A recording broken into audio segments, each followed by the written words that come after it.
This is the agent who shoots the driver. He walks around the car filming and disappears from view. Other agents pull up and order the driver to exit her vehicle. One of them grabs at the door handle and reaches inside. The SUV reverses, then turns right, apparently attempting to leave. At the same time, the agent filming crosses toward the left of the vehicle and grabs his gun. He opens fire on the motorist and continues shooting as she drives past. The moment the agent fires, he is standing here, to the left of the SUV, and the wheels are pointing to the right, away from the agent. This appears to conflict with allegations that the SUV was ramming or about to ram the officer. It's true that at this moment in this grainy low-resolution footage, it does look like the agent is being struck by the SUV.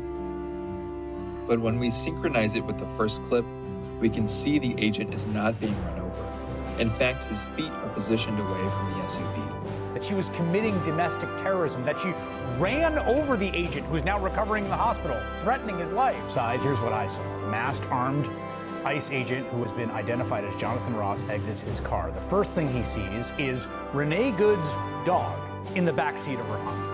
How many domestic terrorists have you seen taking their dogs for a drive out on their operation?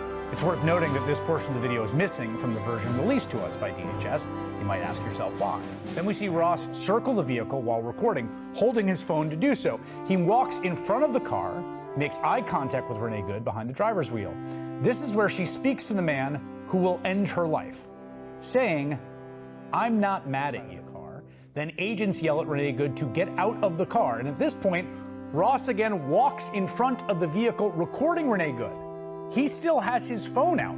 The phone is out even as he pulls a gun. The last thing she does is move the wheel to the right before she starts to pull forward. You can see Ross lowering the phone as he fires 3 shots. Despite already giving their theory of the case, the Trump administration is still refusing to share evidence with state or local authorities. The district attorney of Hennepin County, where Renee Good was killed, appealed to the feds to see reason. I think it's in the best interest of all of us, including the federal government, to just be really transparent.